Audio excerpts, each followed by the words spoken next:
Čo ti ako prvé napadne pri slove biskup? To je dobrá otázka. No, napadne mi veľa vecí.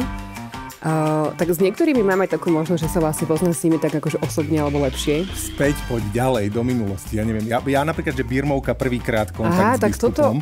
Toto asi úplne až tak silno nemám. No, že či si to tak vnímala, že v cirkvi máme nejakých biskupov lebo spoznali sme ich neskôr, ale že predtým, či si spomínaš niečo také? Akože mala som podľa mňa predtým asi pred nimi taký nejaký že veľký rešpekt. Že to bolo pre mňa, že niekto úplne strašne vzácny, dôležitý. Nehovorím, že to tak teraz nie je, hej. Ale že zrazu som zistila, že však to sú ako keby tiež úplne normálni ľudia ako my. Ale úplne asi tú birmovku a toto si úplne až tak už nepamätám. Ja si pamätám takú vec z mladosti, aj u nás v farnosti, že sa aj také špeciálne kreslo prinieslo do kostola, keď mal prísť biskup. Dokonca, že sa na to farnosť chystala, že príde biskup, že to bola akože veľká udalosť. Neviem, či dokonca nie je aj nejaká JKS-ka, že nejaký vzácny host k vám dnes prichádza, alebo čo sa spieva na úvod, neviem. A po birmovke potom... Veľký kňaz, nie? Také niečo. No, možno. Myslím, že taká nejaká piesenie, hej. No a potom aj, vďaka televízii Lux sme mali možnosť poznať mnohých osobne. Moja mama má fotku s niektorými terajšími biskupmi, ešte keď boli kňazi, jak po horách chodili na tajňáša. Tak som o niektorých vedel takto. Ja si pamätám, že keď som do televízie prišla, tak som vlastne sa musela naučiť mena všetkých biskupov, že ktorý je kde, akože v ktorej diecéze, lebo som to nevedela a toto bolo také, že to musíš vedieť, že a mala to neexistuje. si takú pomôcku, že fotka meno? Toto som nemala, nie, toto som nemala, ale akože toľko som to rýchlo naučila. No horšie už potom, keď sa menia alebo pribúdajú, tak sa treba vlastne učiť nové mená. No a teda už keď sme pri tých nových menách, tak by sme si mohli asi aj zavolať nejakého biskupa, nie? Čo povieš? To sme ešte v sardinkách nemali.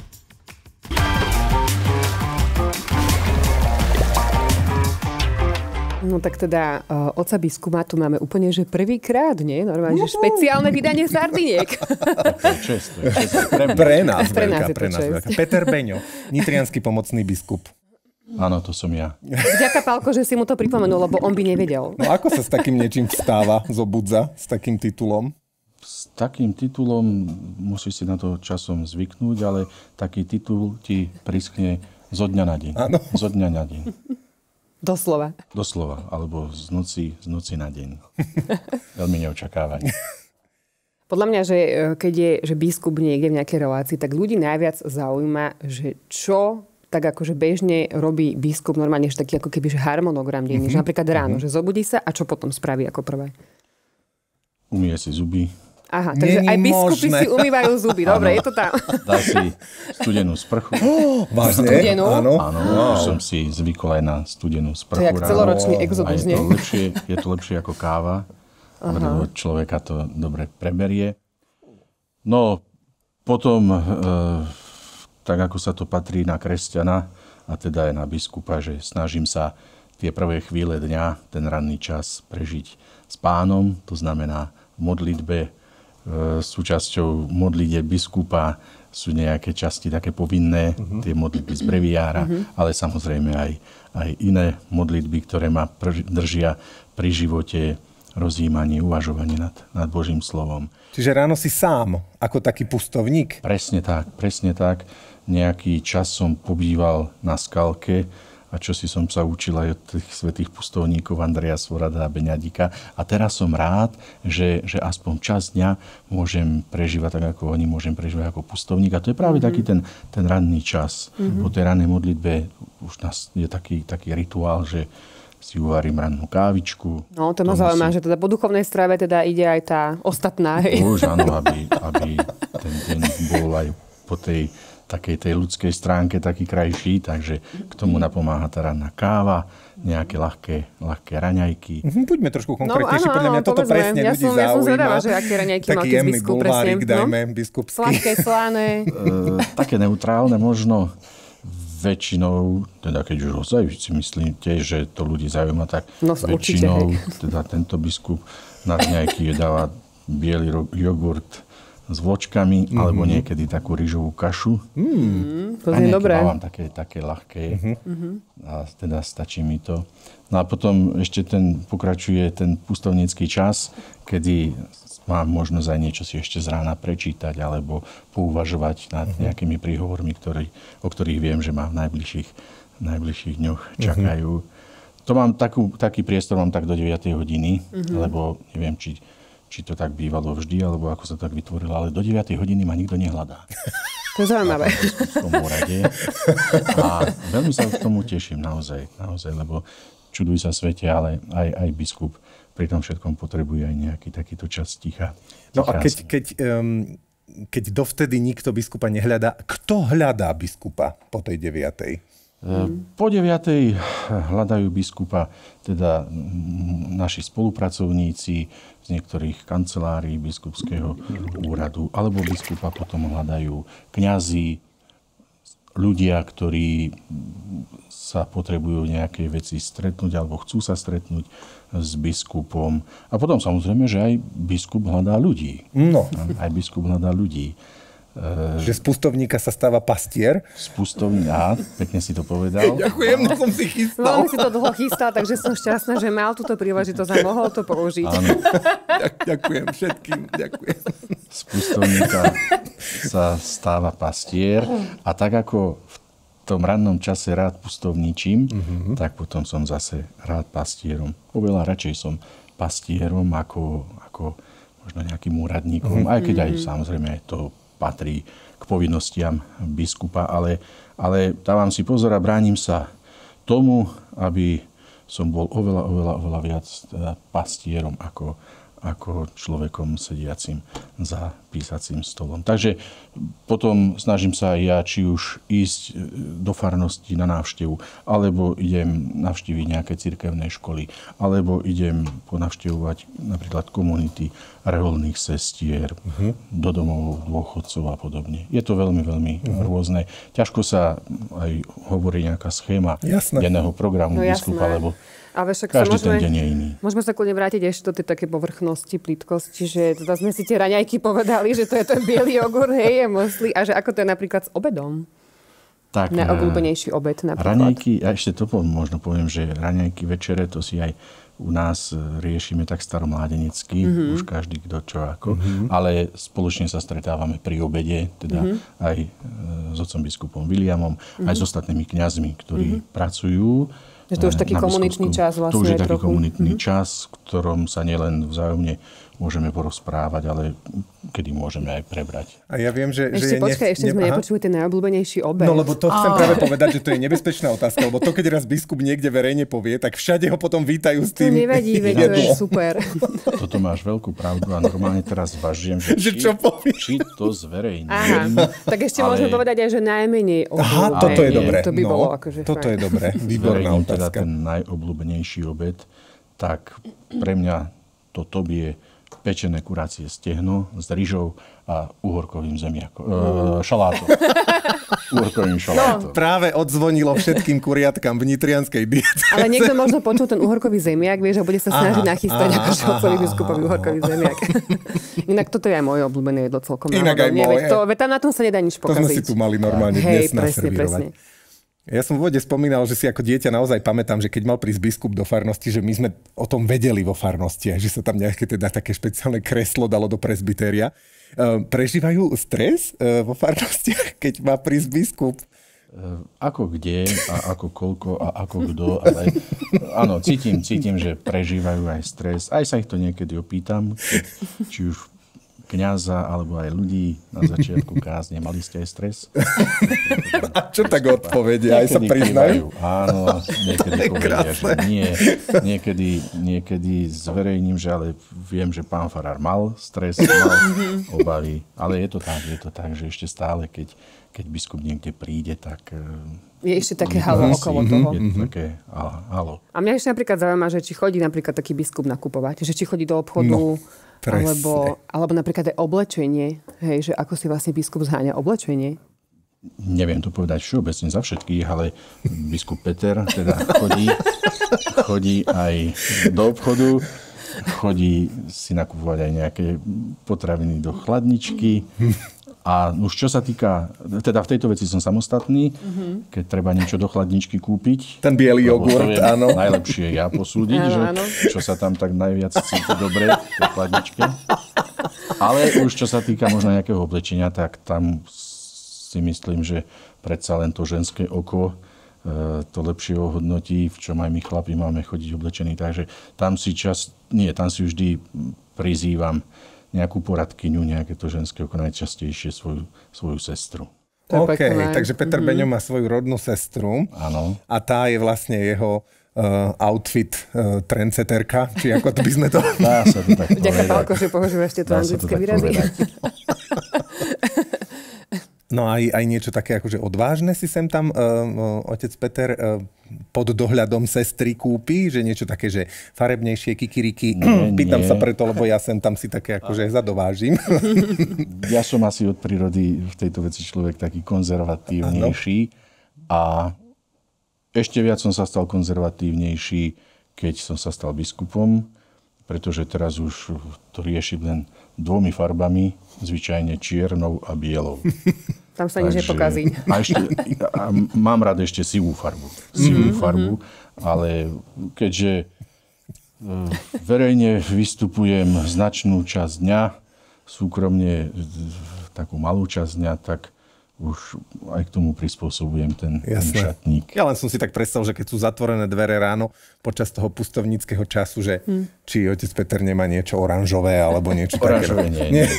No dobre, tak nevyťahneme to. Aj biel, a modrý. No, tak už sme. Také športové veci, aj modré by si našiel. Okay. Že športové, no... Mám aj športové veci. No tak poďme s tým von. Takže ideme na to. Nevyzerám postavou na športovca. Aj keď niekedy som bol športovec, hrával som futbal a všetko možné, ale dnes mi z toho športu zostalo taká tá rýchlejšia chôdza, aby som teda čosi robil aj pre tú moju telesnú schránku, aby sa nejako zmenšila. No. Aj keď hovoria, že veľký duch potrebuje veľké telo. Teda, riadnu schránku. No a kedy chodí biskup Peter spať napríklad? Že keď je taká, že ako keby už nočná, záverečná hodinka? Tak medzi takou 10. a 11. Medzi 10. a 11. Ale sú aj dni, kedy skončím v posteli aj pred 9. Keď je niekoľko tých dní takých náročnejších. No jasné. No a tá biskupská vysviacka, alebo menovanie za biskupa otca Petra zastihla na Skalke, veľmi známom putnom mieste tej vašej krásnej nitrianskej diecézy. Tam bol otec Peter veľmi obľúbeným správcom farnosti, aj celkom pozdvihol to miesto putnické. A možno, že aj bol rád takým tým, ako hovorí náš Ďurko Drobný, ODF, obyčajným dedinským farárom. No a zrazu poď ho na hrad. Tak naozaj považoval som si to aj za určitú takú výzvu, že môžem pôsobiť na Skalke a že môžem čosi z tých svojich síl odozdať tomuto naozaj krásnemu miestu. Ale krásnemu a vzácnemu ani nie tak kvôli tej polohe alebo tým objektom, ale predovšetkým kvôli tomu, že na tomto mieste nejaký čas žili svätí ľudia. Toto ma fascinovalo na Skalke, že chodíme po tej zemi, po tom kúsku zeme, ktorý posvetili svojim životom, prácou, modlitbou svätci. Svätý Andrej Svorad a Beňaník. Takže bol som na Skalke veľmi rád, pracoval som tam veľmi rád. Bola to práca aj pre kňaza veľmi, veľmi taká všestranná, taká plná víziev, pretože konkrétne na Skalke ten život kňaza bol taký spojený. Ten život klasický farský so životom alebo so starostlivosťou o pútnikov. Takže veľmi pekne, aspoň pre mňa samotného, veľmi pekne sa to doplňalo. A bol som tam naozaj taký šťastný kňaz. Až keď nezazvonil. A potom sa stalo niečo teda. Zrazu zazvonil nejaký telefón však. Z nunciatúry. Zrazu zazvonil telefón, že či by som sa mohol dostaviť na nunciatúru. Tak reku mohol. Musel. Bol som zvedavý, že som sa aj pýtal, že a o čo ide? Tak ale v telefóne mi povedal, že všetko sa dozviem. Takže som, prišiel navštíviť pána nuncia.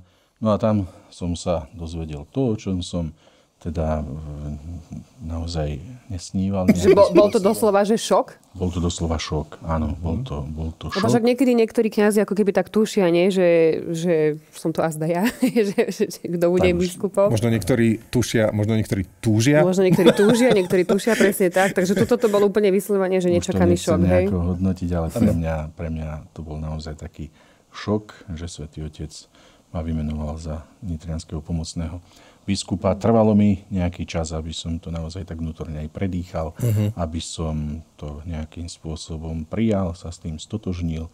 Ale po 4 rokoch tejto služby už môžem povedať, že som rád biskup. Že som rád biskup nie preto, že by som si to chcel nejako užívať, alebo čo, ale cez tú službu biskupa vidím, že môžem pre budovanie Božieho kráľovstva urobiť ešte oveľa viac ako kňaz teda v jednej farnosti. Dokonca v čase, keď nakrúcame tento náš rozhovor, tak sú to tuším presne 4 roky, nie? Plus minus 1 deň. Presne tak, áno. A to bola taká koronová doba, taká celkom ešte izolovaná, zarúškovaná. Dokonca otec Peter vraj aj mal koronu. Áno, bolo to ešte v čase korony, v čase obmedzení, bola to v podstate v tom apríli 21. bola to v podstate prvá taká väčšia slávnosť. No to bola dosť veľká slávnosť. Ktorá sa udiala, ale neprestupovali žiadne zákony. Išli sme podľa vyhlášky, ktorá bola vtedy platná a pri tej všetkej teda biede tých dní naozaj to bolo také nadýchnutie pre nás, kresťanov. No a my keď sme sa vlastne rozprávali ešte pred týmto nakrúcaním krátko, tak ja teda si dovolím vstúpiť do toho týkania. Nám vlastne dneska otec Peter navrhol na obede, že by sme si teda mohli týkať, tak ja to teda skúsim. Tak ty si nám tak spomínal, že vlastne, že za teba sa modlilo veľa ľudí počas vlastne toho, ako si mal COVID. Ja. A že vlastne teda, že niektorí sa teda modlili až príliš veľa, že si vlastne vymodlili v niečom v podstate aj toho biskupa. Tak. Je to tak? Ja sa spätne aj na tú dobu covidu v mojom prípade pozerám trošku aj tak s humorom. Ja som musel byť aj hospitalizovaný, to bolo v decembri v 20. roku, vtedy ešte keď to bolo dosť vážne a nebezpečné, táto choroba, aj keď ja som ju tak vnútorne nejak neprežíval, lebo som si to neuvedomoval, že možno aj ja som vo vážnom stave. Ale v tých dňoch, keď som bol v nemocnici, viem, že veľa ľudí sa za mňa modlilo, prichádzali mi SMS-ky z rôznych kútov Slovenska. Bolo to vďaka aj tomu, že... Tomu pútnickému miestu. Tak, že som bol na Skalke, že tí pútnici ma poznali a keď sa dopočuli takúto vec, tak strašne veľa ľudí sa za mňa modlilo. Bolo to pre mňa veľkým takým povzbudením a bolo to naozaj také dojímavé. Ale potom som sa aj smial, že tých modlitieb bolo až tak veľa, že zostalo ešte aj na biskupa.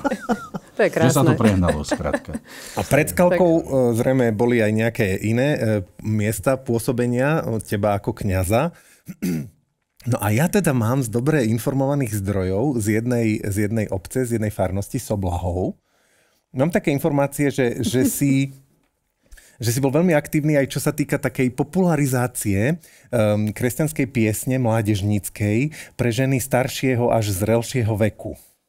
Až tam máš špionov. Mám. Ale ako si to pekne pomenoval, staršieho až zrelšieho veku. Dokonca, že ty si ich učil niektoré tie piesne, také mládežnícke, že aby sa aj pri adoráciách akože spievali, že dokonca aj na gitare si hral. Skôr to boli, áno, také piesne, by som povedal adoračné, možno, že ani nie tak mládežnícke, ako adoračné. Ale teda iné ako JKS-ky na orgáne. Áno, iné ako JKS. Ja som vyrastal v takomto nejakom štýle kresťanskej výchovy. Patril som medzi mládežníkov. Sám som aj ako mládežník bol v spevokole, hrával som na gitare. Takže áno, aj ako kňaz pri adoráciách som niekedy doprevádzal modlitbu aj hrou na gitare. Dneska už neviem, či by som to ešte dal, ale no tak toto je presne živná pôda pre jednu časť našej relácie. Ja už si medlím ruky. Ktorá sa volá Ice Break. Čo to je? Magická zmena v štúdiu. Otec Peter, ty držíš gitaru. Pozri sa, už to má normálne nejaký akord pripravený. Po dosť dlhom čase držím gitaru. Ale pristane ti to. Krásne. A pozri sa, krížik išlo pekne takto do vrecka pálka, lebo... pekne, nie? Pán Ježiš musel ísť trošku. Áno. My by sme veľmi radi teda sa tiež niečo naučili. Že sa s Jankou zahráme akoby na tie farníčky alebo farníkov a že by si nás nejakú pieseň naučila. My sme si tu aj takú pomocku pripravili. Máme tu tablet s nejakými takými akože piesňami vybranými, tak môžeme kľudne také, že čo by sa ti tak zdalo, že ktorú pieseň by sme si tak akože mohli zaspievať, zahrať. Tak, skúsime tuto. Toto Vyvyšujem teba, pane. Dobre. Ešte si to môžeme aj transponovať. Kľudne dáme si nejaké ľahšie. Dobre, tak čo si dáme od Gečka? Dobre. Wow, toto ako si urobila, Jani? Ja som zázračnica. Takže hrám po naozaj ani neviem akom dlhom čase. Neručím za výsledok. Skús začať spievať. Dobre. Vyvyšujem teba, pane, nad týmto dňom. Trošku nízko, ale zvládneme to. Vyvyšujem teba, pane, nad každým človekom. A ide to. Vyvyšujem teba, pane, nad všetkým, čo stvorené je. Vyvyšujem teba, pane, nad svojím životom. Teda hlbočiny sú to hlbočiny. Vyvyšujem tvoje meno nad každé meno. A som asi 8 oktáv vyššie. Tam sa môže vynechať, alebo môže sa ísť takto kľudne. Vyvyšujem tvoje meno nad každé meno. Vyvyšujem tvoje meno nad každé meno. Vyvyšujem tvoje meno nad každé meno. Aj s otcom biskupom Petrom Beňom. Vyvyšujem teba, pane, nad týmto dňom. No, skvelé. Teda normálne, že... Až na tie chyby. Ale čo tam po nejakých chybách? To je úplne perfektné. Tak sme mali normálne aj takto akože chváli. Ja som ešte s biskupom takto nespievala, nehrala, presne.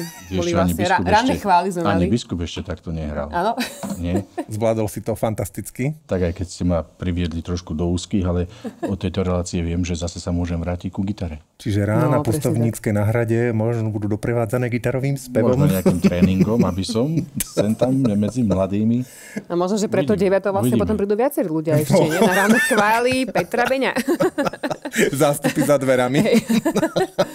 No ale my sme sa teda tesne predtým, ako som ťa vlastne volala do tejto relácie, teda nie tesne predtým, to bolo tesne potom. Na druhý deň som si vlastne prečítala tlačovú správu na TKKBS, že vraj pomocný biskup Peter Beňo bude aktívny na sociálnych sieťach, že si ide zriadiť svoj Instagramový a Facebookový účet na Zelený štvrtok, prosím pekne. No tak teda chceme o tom trošku viacej vedieť. Myslím, že odvtedy svet sa posunul dopredu. No podľa mňa úplne. Neviem, či ste si to všimli. Mladí kňazi mi vtedy aj hovorili, že sa boja, či nepadnú sociálne siete. Ale tak toľká pokora. Všetko sa podarilo. Tak a ja som sa teda v podstate vrátil som sa na sociálne siete, pretože kedysi som aj ja mal zriadený Facebook, potom som na to trošku pozabudol, keď som odišiel do Nitry a v tom ostatnom čase z mnohých strán sa mi dostávali teda povzbudenia, impulzy, len aby som to skúsil, že je to potrebné, je to vhodné, tak som sa dal nahovoriť, urobil som teda to rozhodnutie a teda som aj ja už na sociálnych sieťach. No skvelé. No ale ja teda vyťahnem, že ty nie si úplne rodený kamerovo-mikrofónový typ. Že ty máš aj istú krásnu mieru trémy a možno aj takej hanby, alebo pocitu, že čo to bude, či to bude dobré, či to nebude dobré. Že je to stále také vychádzanie z komfortnej zóny, nie? Si to pekne povedal, tak prvý raz to počujem, že krásnu mieru trémy. To sa musím naučiť. Cvičil si to strašne dlho. Tak áno, nie je to môj svet, necítim sa tu celkom doma, ale vnímam, že naozaj asi všetko, alebo skoro všetko v živote sa dá naučiť. Takže zdá sa mi, aj osobne sa mi zdá, že aj tejto veci už možno nejaké také pokroky sa robia. Ja som prvé také skúsenosti možno s rozprávaním do rádia mal práve na Skalke, čo bolo spojené s tým, že boli na rôzne slávenia, púte, takže zastavovali sa tam redaktori z našich kresťanských médií. Najskôr to boli teda z rádia Lumen. A vždy som mal bázeň pred tým mikrofónom. Tak. No a potom prišli aj možno prvé nejaké zábery do televízie, tak to mi bralo niekedy aj dobrý spánok noc predtým. Ale už teraz mi to až tak, ako sa hovorí, že už mi to tak žili netrhá.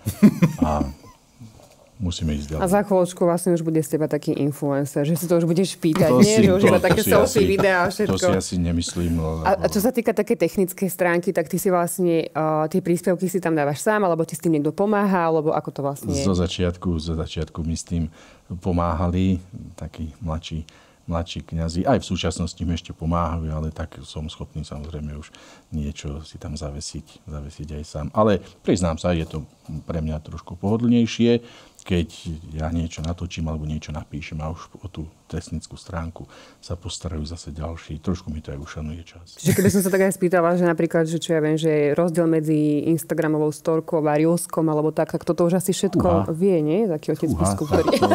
Vidím, že ešte sa musím veľa učiť. Ale tak sú to zatiaľ ešte len začiatky, takže to všetko príde. To vyzeralo ako začiatok ďalšieho icebreaku, ale neboj sa. Nie, nebudeme. Ale je to skvelé. Nie som doma v tomto svete. Je to super, keď chce biskup takto byť bližšie ľuďom. Určite. Že naozaj na tie sociálne siete, že to je fakt ten 6. kontinent, ako si to tak aj ty pekne pomenoval, kde vlastne naozaj je potrebné, aby tá evangelizácia sa presúvala. Vnímam to aj zo svojej strany ako spôsob služby. Jednoducho patrí k môjmu poslaniu ohlasovať evanjelium a keď sa to dá robiť aj touto cestou, tak musím to skúsiť.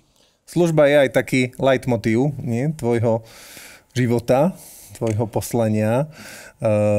Počnúť s farnosťou cez to pútne miesto až po biskupský úrad, že túžiš slúžiť, ale túžiš, aby aj my veriaci sme sa v tej službe posúvali.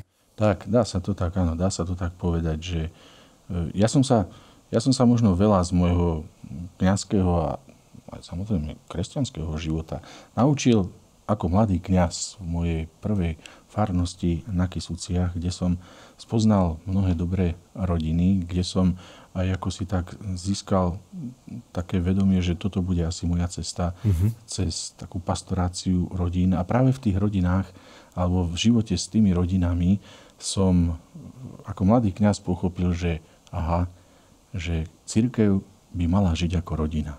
Samozrejme, že aj som za to vďačný aj mojej vlastnej rodine, veď som žil a vyrastal v dobrej rodine. Rád si na to spomínam, mali na mňa či už rodičia, alebo starí rodičia, ostatní veľmi dobrý a pozitívny vplyv. Ale to bolo akési prirodzené. Ale že som si to začal tak aj uvedomovať a všímať, tak to sa mi, ten vplyv rodín na moju formáciu, tak to bolo až keď som bol teda kňazom. A naozaj vďaka tomu, ako som videl, ako dobrí otcovia, mamy slúžia vo svojich rodinách, pre svoje rodiny, pre svoje deti, tak pritom som sa veľa naučil a veľa som pochopil. Takže pochopil som, že a je to taká moja celoživotná taký sen, taká idea, že cirkev, farnosť by mala žiť ako rodina a že cirkev, farnosť, kresťan by mal byť človek slúžiaci človeku, slúžiaci svetu. To normálne je taká akože myšlienka, že môžeme skončiť. Amen. No, presne. Ja som za. Tak ďakujeme. Ďakujeme veľmi pekne, Peter. Aj za to priateľstvo vzácne. A ja som rád, že som okúsil aj takúto formu relácie. Je to, myslím si, že také naozaj príjemné, také odľahčené aj pre nás, aj pre mňa biskupa. No ale ja som aj niečo okúkal na YouTube, čo sa týka týchto relácií. Fujha. A videl som, že neviem, či celkom každý, ale niektorí neprišli s prázdnymi rukami. Áno. Máme tu už veľa všelijakých, akože naozaj. To je všetko z podarunku. Takže aj ja som si dovolil. Fíha. Pomôžem. Áno. Za niečo z našej zahrádky. No, teda, Pálko. Od biskupa sme darček ešte nedostali. Mňa, keď som sa stal biskupom, tak trošku citovali jednu moju vetu. Pamätám si na to, častejšie ju citovali, že knihy asi písať nebudem. A doteraz sa toho, zdá sa, veľmi úspešne držím a verne sa držím, takže nenapísal som ešte ani jednu nejakú knihu, ale začal som už brožúrkou. Áno, brožúrkou. Na začiatok je to dobré, nie? Podľa mňa výborne. Ja som ešte ani len brožúrku nenapísala. Krížová cesta za rodiny. Inak my sme teraz presne s rodinou na Veľký piatok sme sa modlili krížovú cestu a niekto zahlásil, že už by niekto konečne mohol robiť nejakú takú krátku, príjemnú krížovú cestu. Všetky sú dlhé a toto vyzerá, že je taká akurátna. Nevadí, počká. Takéto veci sa nekazia. Nie je to presne, vidím, že je krátka. To je... Áno. A určite aj vystižné. Super, ďakujem veľmi pekne. Také zamyslenia a to je pekné, že rodina. Ceste. No a keďže všetko nie je len o modlení, len o duchovných veciach, ale tuto aj niečo na osladenie. To je krásne, že toto je naše detstvo. Toto je úplne, že detstvo. Wow.